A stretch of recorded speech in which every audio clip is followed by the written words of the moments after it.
Hi everybody, welcome to our webinar today. We're just going to give it a couple more minutes to for people to join, and then we'll get going. So if you don't mind holding on for a couple of minutes, thank you.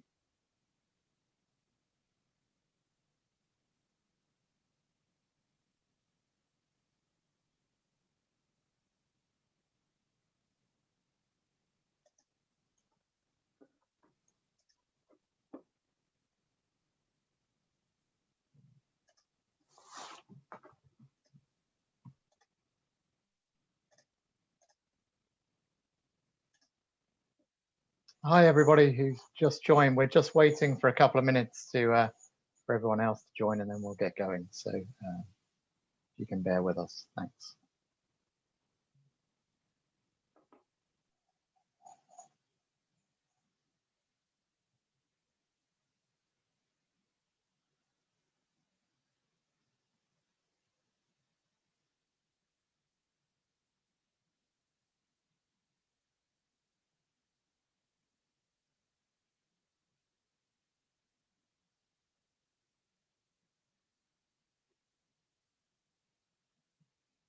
Okay, I think we'll get going. So welcome everybody. Thank you for joining today. ClimateCare's webinar on the role of offsetting in the journey to net zero. My name is Robert Stevens. I am Director of Partnerships at ClimateCare, and I'm joined today by my colleague Oliver Forster, who is our Head of Business Development. Before we dive in, I just wanted to go through a few housekeeping notes. Firstly, everybody in the audience will be placed on mute throughout the duration of the webinar.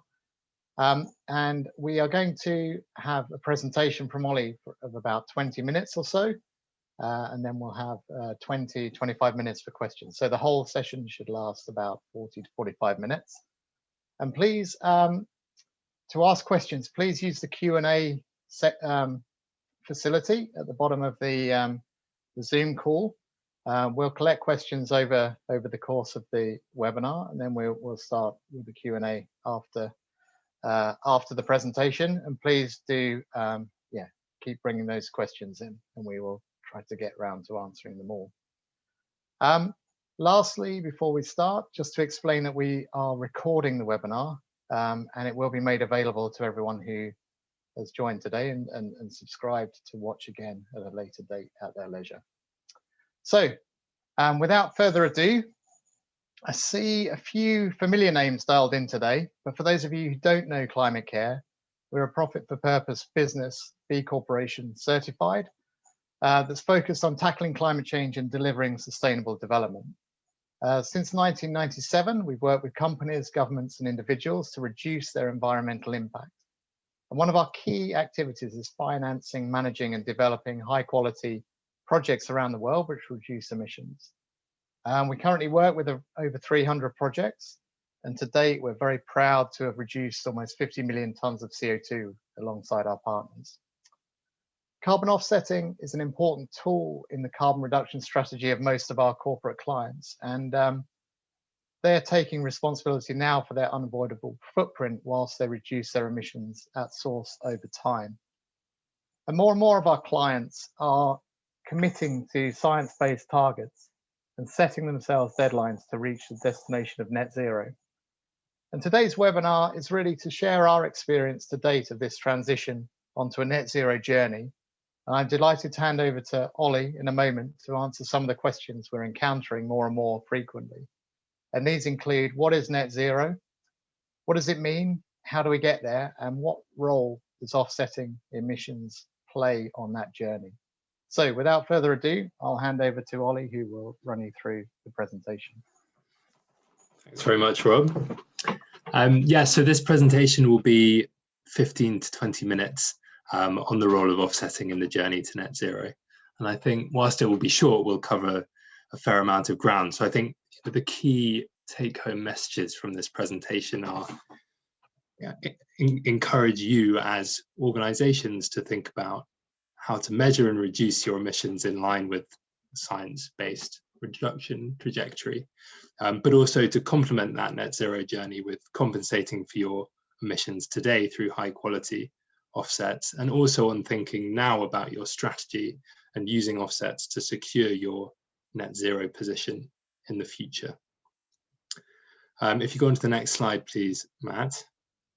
So the first thing we wanted to start off with was the definition of net zero. And there have been a few definitions in circulation, but I think consensus is really emerging now around this definition on your screen, which is published by the Science Based Targets Initiative. And what the definition says, and I'll read it out, is that net zero means achieving a state in which the activities within the value chain of a company result in no net impact on the climate from greenhouse gas emissions.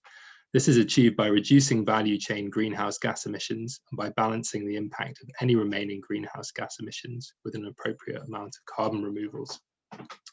So 2 bits to the definition, and I think they set the scene really well for corporate net zero. And the first bit introduces this concept of no net impact, of balancing what you're putting into the system, greenhouse gas emissions, with what you're taking out. And the second clause talks about how you do that. So the first bit means reducing your value chain emissions as far and as fast as possible. And the second bit talks about balancing any very hard to reduce remaining greenhouse gas emissions with removals. So I think just that definition alone really sets the scene for a corporate trajectory to net zero. If you go on to the next slide, please, Matt.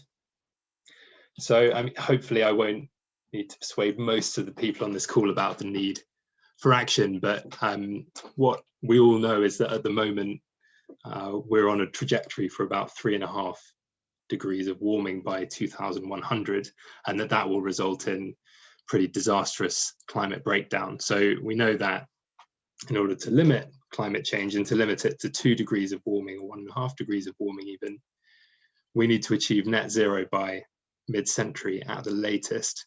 And what that entails is halving global emissions by 2030. And just to illustrate that challenge, that means reducing the annual emissions equivalent of China, India, the European Union, and America to half global emissions by 2030. So, to be frank, that is a climate moonshot, and it requires all actors in societies, from government to companies to individuals, to act as far and as fast as possible. If you go on to the next slide, please, Matt.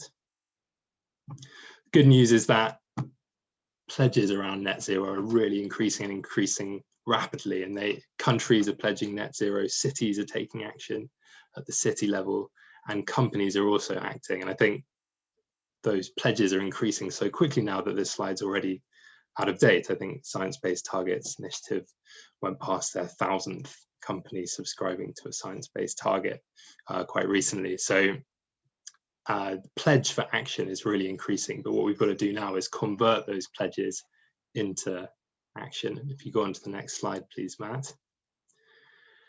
The actions involved in moving towards net zero are fourfold, and you can see them on the screen here. So the first thing to do is to measure and disclose your carbon emissions. And I think what's really changed recently is the onus being on measuring a much broader scope of your carbon emissions. So beyond your direct impact, what is happening now is that companies are measuring their entire scope 3 emissions. So getting a much more holistic view of carbon emissions across their activities and sphere of influence. Second thing you've got to do is reduce your climate impact.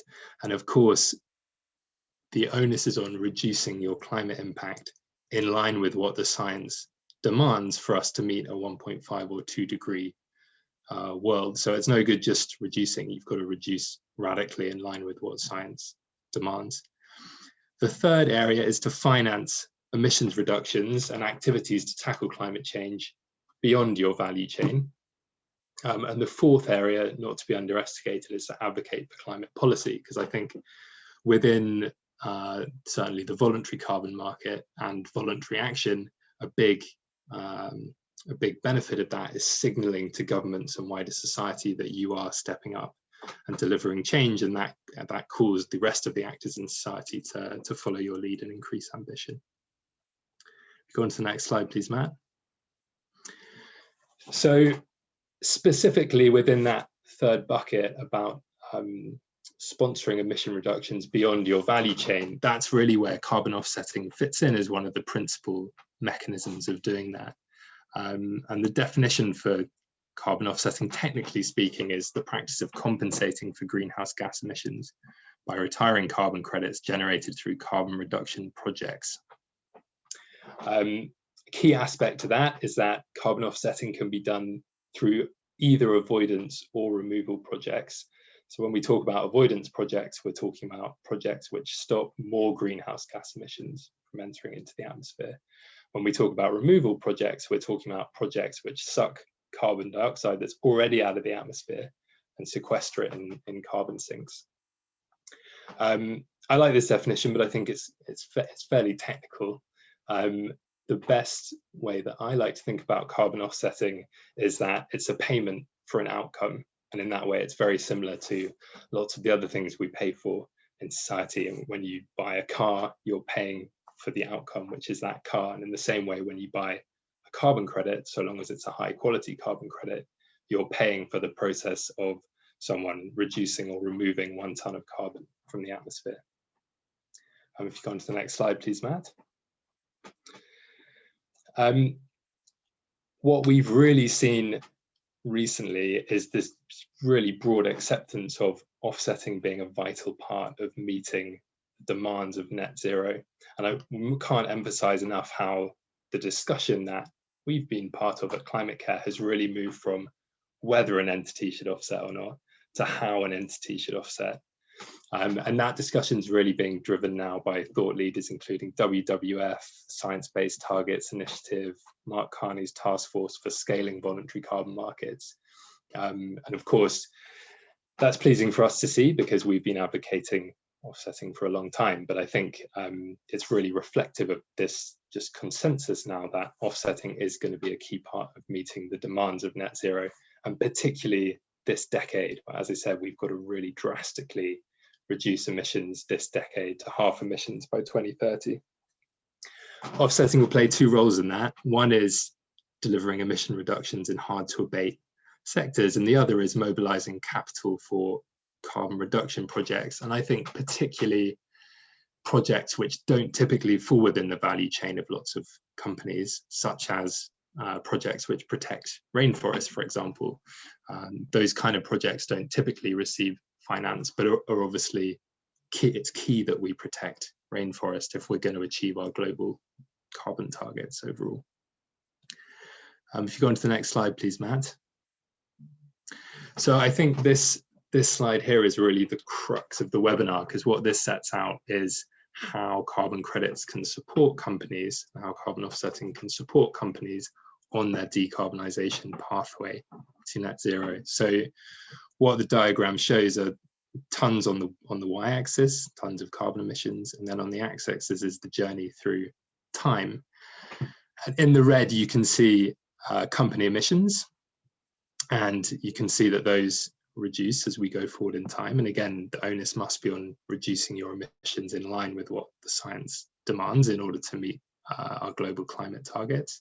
And then under the dividing line in the blue, you can see the carbon offset activity that the company could undertake.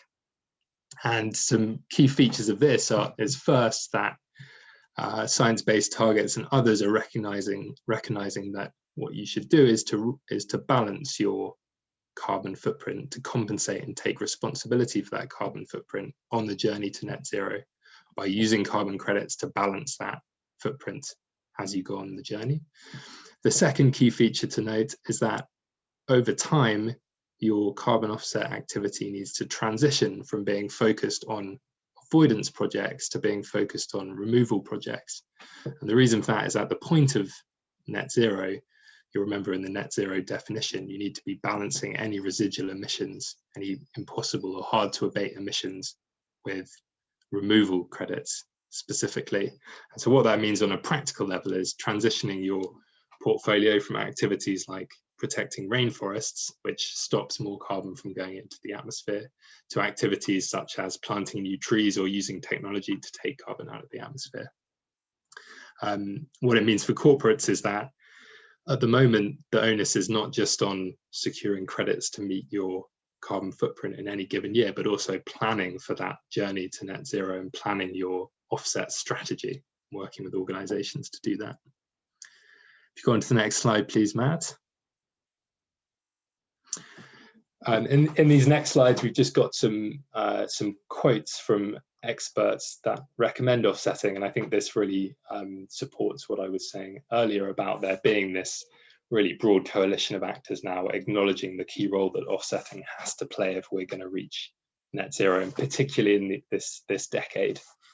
So Cristiana Figueres, if you go on to the next couple of slides, there's also a quote from Alberto Pineda, who's the co-founder of the Science Based Target Initiative, and Jonathan Porritt, who's the co-founder of Forum for the Future. If you go on to the next slide, Matt. So what, in this kind of final section, we just wanted to tell you a little bit more about ClimateCare and some of the work that we're doing. So as ClimateCare, I mean, we work with lots of large organizations, including Jaguar Land Rover, Co-op, Aviva, on their carbon offset programs, and have done since our foundation. But what we are is vertically integrated. So not only do we work with those big organizations, but we also work to actually develop the projects on the ground which deliver the emissions reductions. I'm very proud to say that we're ranked the best project developer in the voluntary carbon market overall this year. The other thing that we're widely recognized for is operating at the quality end of the voluntary carbon market. And as Rob mentioned in his introduction, we're currently the highest scoring B Corporation in the UK, which is something that I think we're all really proud about.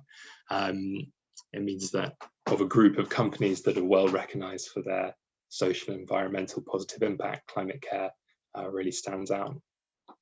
We are based in the UK and Nairobi, and we're also one of the founding members of CROA, which is the International Carbon Reduction and Offset Alliance, which strives to deliver and develop best practice in the voluntary carbon market and how that operates. If you go on to the next slide, Matt.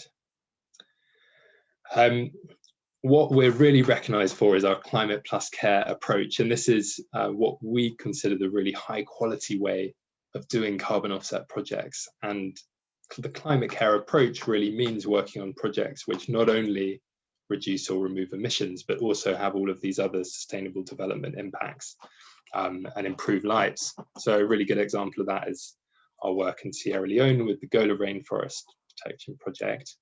The Gola Rainforest is a tranche of pristine rainforest in Sierra Leone, which is home to the last stable population of Western chimpanzees. It's home to pygmy hippos.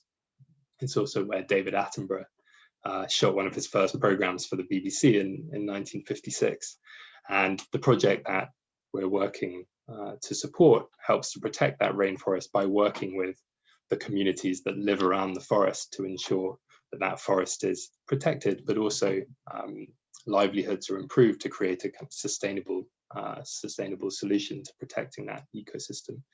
And so that, I think that project really neatly encapsulates what we're talking about when ClimateCare talk about our Climate Plus Care approach to offsetting. If you go on to the next slide, please, Matt.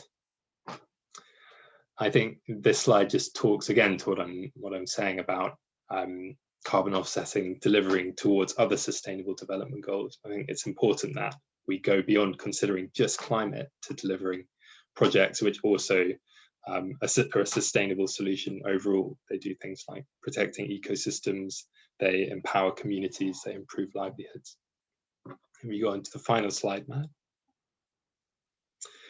So just to run through, we talked about the imperative of reaching net zero by mid-century and really of halving emissions between now and 2030, and how carbon offsetting is going to play a key role in that journey. And that notion is really widely established now by a broad swathe of stakeholders. I think just going back to what I was saying at the start, the key messages for a corporate now looking at your climate strategy is first onus has got to be on measuring and reducing your emissions in line with a science-based pathway, and using offsetting to complement that global journey to net zero, to balance your emissions that you make between now and the point of net zero, and also to think now about your strategy between now and your net zero point, your offset strategy, and how you can take actions today which shore up your net zero point by orienting your portfolio towards projects which remove carbon from the atmosphere. So that is, I promised 15 to 20 minutes. I think that is about 15 minutes. So that's the end of the presentation part of the webinar. And what we wanted to do now was open up to questions. Thanks, Ollie. Thanks for giving the overview. We have we've got a few questions, so I'm trying to see whether we can kind of put them into baskets. Really, the first one is from Mike Reed, and just asking for some clarification on definition of carbon offsetting, and I think this fits into the area of differentiating between avoidance and removals. So Mike says the definition of carbon offsetting you provide referred to carbon reduction, but did not specify whether that was a reduction in atmospheric carbon or a reduction of carbon emissions. And they are the avoidance and the removal baskets of projects and offsetting approaches.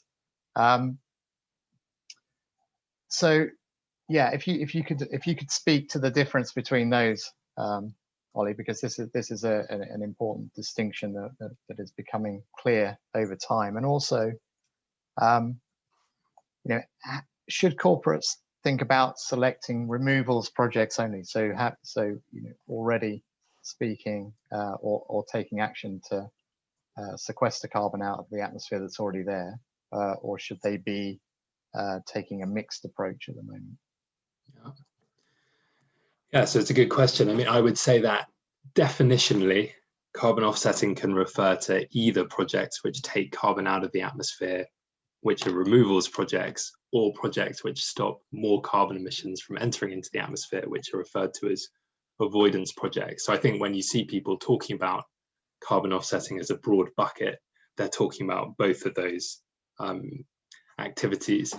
Now, what has emerged over the last few years as the discussion has become centered on net zero and how offsetting can support in that transition is that this distinction between avoidance and removals projects has really come to the fore in a way that it wasn't previously. So Rob, to get to your second point about whether corporates should just focus on removals now, I would say that and what ClimateCare is encouraging our partners to look at is to look at both. And what science-based targets initiatives say on this and how they frame it is that this decade is the decade of climate action for reduction of carbon emissions, so avoidance projects, as well as being a decade for readiness for removals. So that gives a good insight into what an offset strategy can look like. We've got to focus on reducing emissions as fast and as possible, particularly in this decade, as well as scaling up approaches which can remove and sequester emissions in future.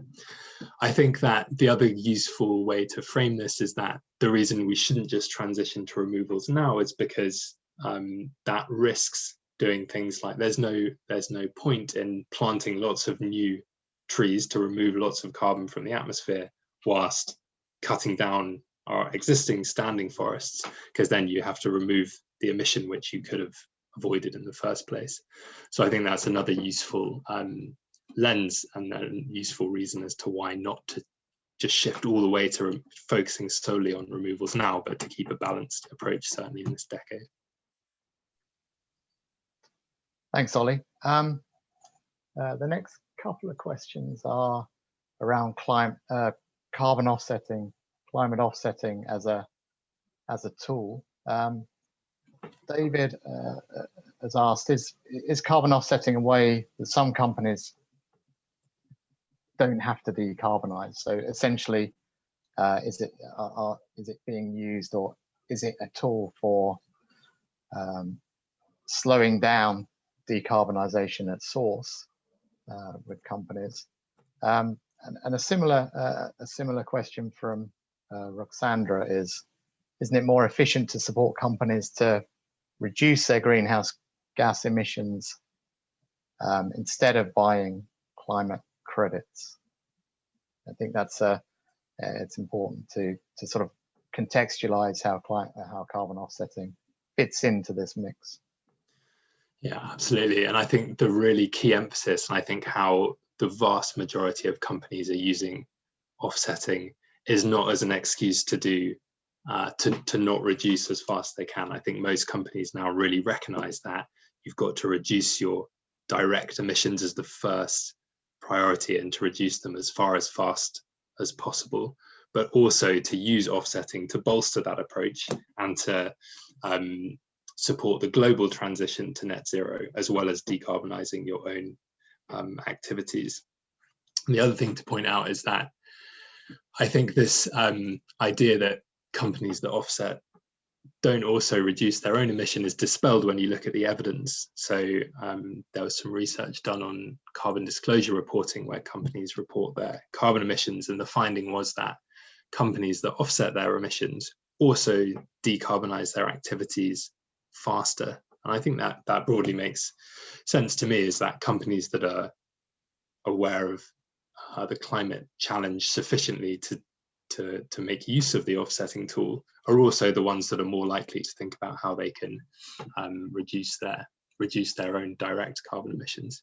The other way to think about that, which some of our partners are using offsetting, is that it does put a price on carbon on your activities. So if you're offsetting your direct footprint, there is then a cost item on your company's books related to how big your carbon footprint is.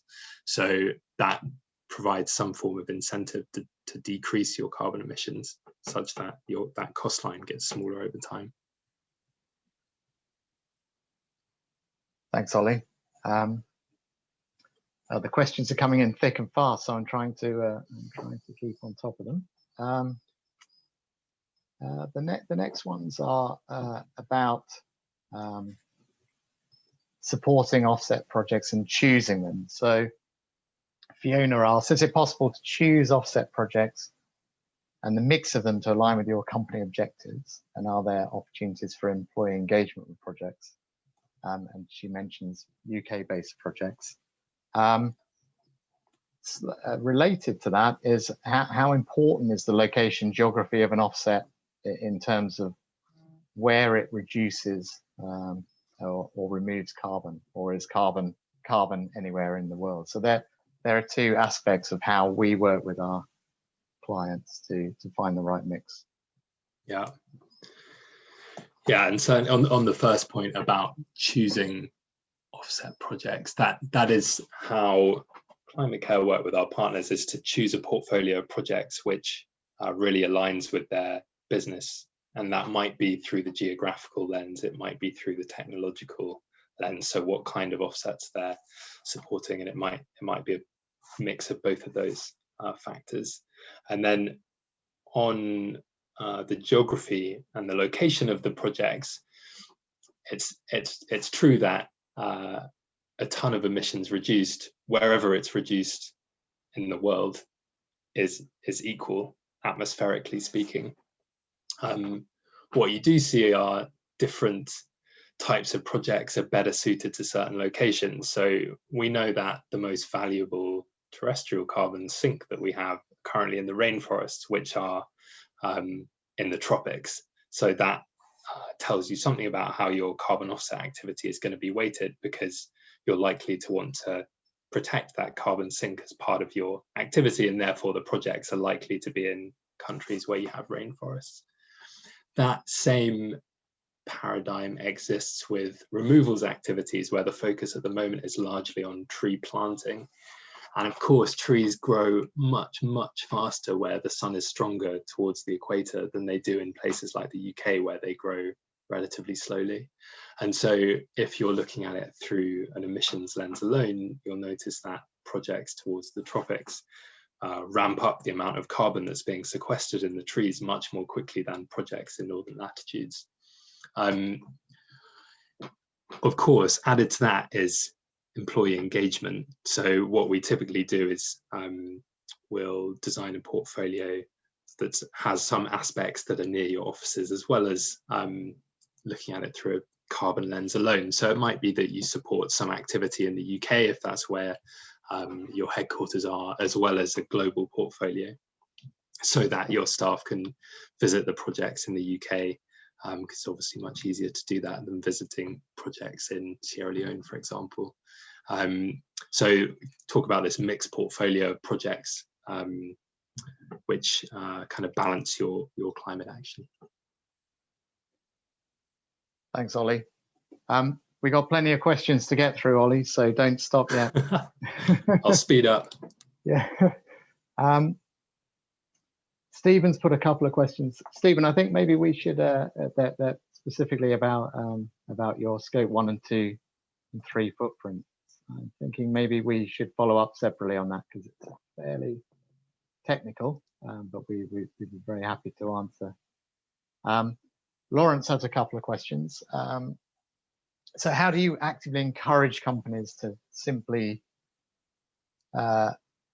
sit on their carbon offsets and use it as an excuse not to take more difficult actions? And related to that from Lawrence as well is, we mentioned, or Ollie, you spoke about the importance of advocating climate policy. How do we as ClimateCare actively lobby against poor quality offsetting, and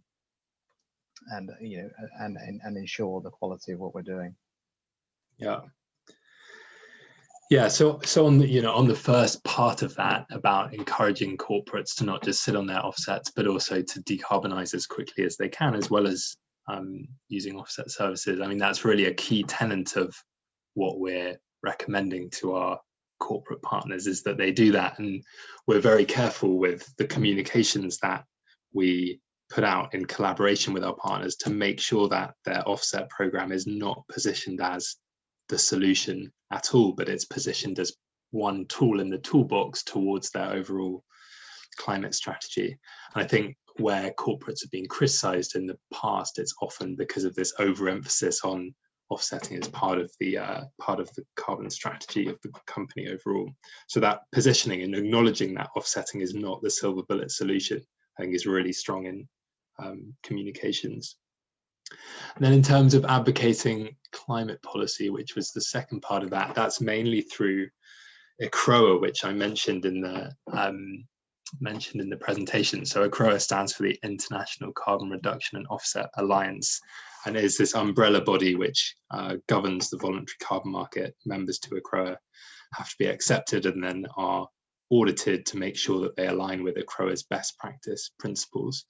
And it's through ICROA that we drive for that best practice and make sure that best practice is adhered to. Is there anything you'd add to that, Rob?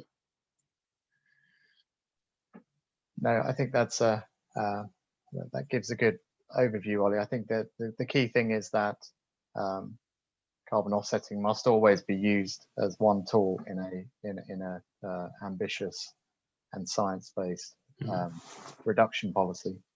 And secondly, yeah, there is a lot of there's a lot of work that's been done over the last 10 years to ensure quality and environmental integrity, and that includes ICROA.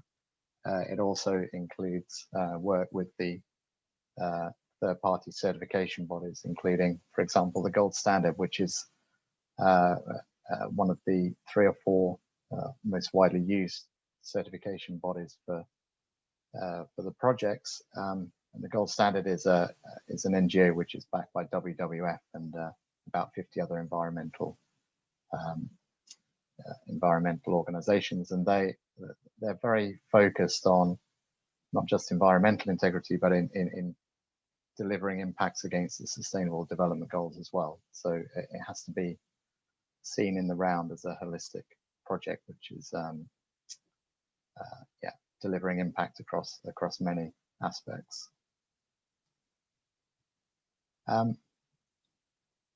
Next question. I'm trying to theme these questions, Ollie, but they're coming thick and fast, so you might be answering some of the same. Mike had a follow-up question from his earlier one about can his business, they've been working with ClimateCare for many years, and has asked whether it would be possible to select removal credits and projects specifically through ClimateCare. I can answer that one. Yeah. The answer, Mike, is yes. We're moving towards offering that as well as this kind of blended approach that Ollie's spoken about for large corporations. So be very happy to speak to you about that. Ollie, there are a few questions about nature-based solution projects and monitoring and verification and things. So I'll try and put those into one. Two are specifically about permanence. So Amrita asked, how do we ensure robust MRV for offsets based on nature-based solutions such as tree planting? What measures are in place to ensure permanence? And quite rightly mentions that trees only start sequestering carbon at scale once they've been growing for a while. Fintan asked about permanence as well, so you could give some thoughts on that. Yeah, so generally, I mean, on the tree planting point, I think an important thing to recognize is that for the majority of projects, carbon credits are only issued once the sequestration has actually been monitored and verified and has actually been delivered. So I think we often see misinformed criticism of carbon offsetting, saying that it's based on tree planting and that the emission reduction may or may not happen in the future. But for the majority of projects, the system is designed so that the project only gets issued with the carbon credit once that sequestration has actually taken place, which is a key protection in the system, meaning that carbon credits are only issued once the result has actually been delivered that you're aiming for. The main way, I mean, so ClimateCare have a nature-based solutions specialist department, and so this is an area that we're highly specialized in, I'm sure. In fact, I think the next webinar we're doing is specifically on nature-based solutions, which could be an interesting one. The main way that permanence is accounted for is by the carbon standards, and the main standard which pertains to nature-based solutions is the Voluntary Carbon Standard, the VCS.